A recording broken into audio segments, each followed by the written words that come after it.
Well, further to that,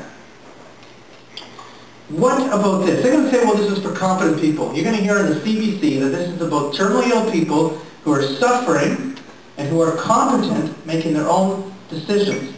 Well, this is how it defines competency, right, guys? You must be appearing to be lucid. Now, I don't understand why the term appearing to be lucid determines competency by Lalanne's bill. But this is something that's being consistent. I told you this is her third attempt. Each bill has used the term competency as appearing to be lucid. And I've asked people in the Francophone community, does lucid mean something different to the French community than it does to the English community? And the answer I get is no, it's the same meaning. So because, if it had a different meaning, remember, she's a French person, she might have had a different meaning for her thinking in the bill. But no, it's the same meaning. Well, let me tell you, you already know I have 6 children. And when I wake up in the morning, one of the jobs I do every morning is I make breakfast. And in the morning when I wake up, I often appear to be lucid. Does that mean I'm lucid? Well, no. And further to that, my wife has 6 children and me. And when she wakes up in the morning, she often appears to be lucid. That doesn't mean she's lucid. So this bill isn't actually about people who are lucid. It's not about people who are competent. Now, why would she do that? Well, you have to understand that some people who have levels of competency might be denied then this right to die, which is a wonderful last right that we must apply to the world. We must give them this last great right.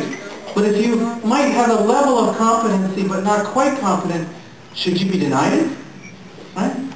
So I think her wording is based on the fact that she doesn't want people to be told you can't have this wonderful right of euthanasia, this wonderful right of a death with dignity. I don't understand how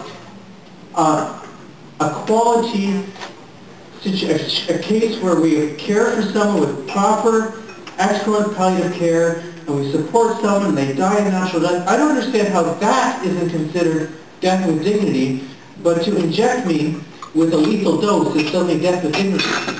I don't get it. Once again, it's a euphemism. We have to understand these are euphemisms. They're changing the way we think about truth. The other question, of course, is the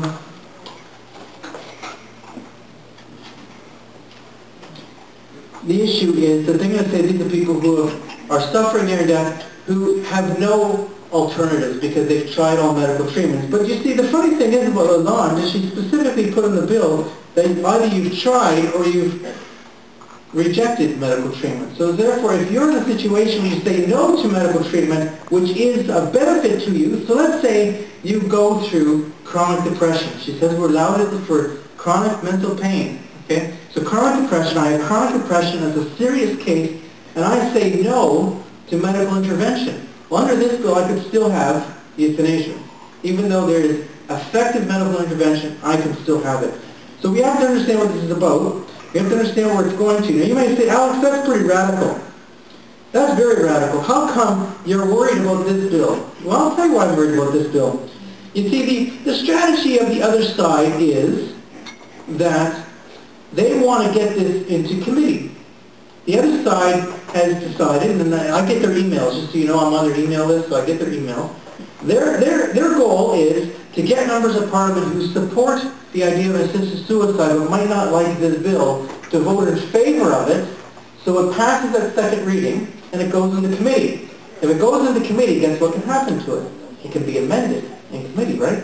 If it gets amended in committee, some of these things like appearing to be lucid, the mental pain thing, and the issue of it being not just for terminal illness, these kind of things can be adjusted. Like, for instance, the Section 222 of the Criminal Code is about euthanasia. They can just adjust that part out of it. And then it comes out looking more reasonable, and then it goes to final vote. So as much as I'm telling you that this bill as it's written is pretty crazy and radical, this is an amazing threat because it's in the system. It is possible it can pass its second reading. It's possible it can be amended in committee and come out in a more reasonable fashion and get enough votes to win. And I'll tell you why. Currently in our government, we have a minority government, right? And I'll tell you how it works. It says 5 minutes. I'll tell you how the situation works. We have a minority government, so So most of the Conservatives are opposed to euthanasia and assisted suicide. We've done tracking on this, and almost every one of them are opposed. There's a few that actually support it, but very few. Most of the Liberals oppose euthanasia. Most do, but also most of them actually support assisted suicide. So we have 18 Liberals that we know about who are opposed to euthanasia and assisted suicide. There might be a couple more. We're working on getting more. But we know we have 18. But most of them support assisted suicide but oppose euthanasia. So this bill, most of them would oppose, right? The NDP, for the most part, except for one, support euthanasia and assisted suicide. We know we have one NDP member. Hopefully there'll be another one, but we only have one. And currently, none of the Bloc Québécois oppose this bill. Currently, none of them do. So if you start doing your math in a minority government, you realize it could be a problem, right? Because it's a minority government, and it's very possible that a bill on assisted suicide only could get through. Okay? So this is something you have to be very concerned about. So what are we doing? Well, first of all, I've only got a few minutes. I've got a petition that you can sign over there, and you can take copies of the petition. You were sent these cards. These cards are all at your table. Don't waste the card. You put your name right here. It says name, address, signature, postal code. Nice and easy. And you put your member of parliament's name there, or you can put the Prime Minister's name or somebody else there. You can put any member of parliament's name there. And you can give it to me, and I'll drop it in the postal box for you, so you don't have to do that. I'll do that.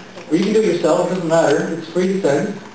And that's one way to respond. Secondly, we have to realize that we're going to have to be writing about this. Some of you have to, you can get my information, you can get it online, or you can take my newsletters. I've got the newsletters back there, all these information newsletters. I've got enough of them for quite a few of you. They don't do any good sitting in my office, so pick them up, read about the bill, and then try and write a letter, a good letter. Write it to your newspaper. Write it to your member of parliament. Make sure that they're, and if they tell you, if your member of parliament responds and says, I'm against this, send me the information, because I might not have enough information about your member of parliament.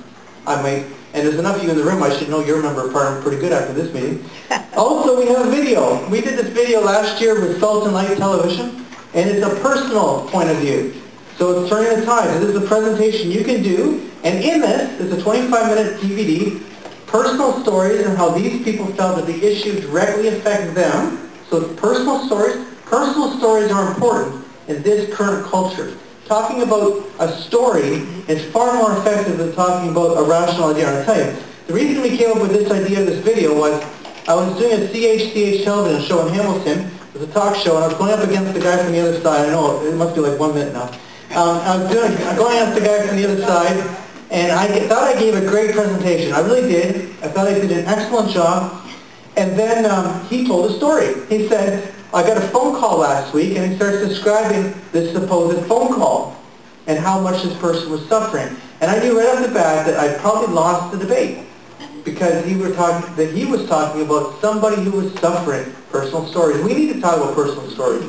If you have a personal story that is a very positive outcome, you need to counter it with these other personal stories. We need to talk about ourselves. It's very effective. But anyway, that's what this video is about. And in it, it has a presentation guide. So if you want to make a presentation, you can show it to your group in your church, and then afterwards go through the presentation guide questions. Presentation's done. You don't have to know much more than that. I have other materials I can tell you about, but I don't think I have time. I've also got my basic Carrying Not Killing pamphlet on the table. I've got quite a few of them at the table over there. You can have them. I'm not charging you for anything for it. And if you want to give donations, that's the other way you can help out, because obviously I cannot exist on prayers alone. It's good, but it's not enough. And the other thing, of course, this is a fundraising dinner, so if you're not going to support me, you better be supporting Moncton Right to Life and New Brunswick Right to Life. Thank you very much, and I'm happy to answer any of your questions at that table over there after the dinner. Thank you very much. God bless you.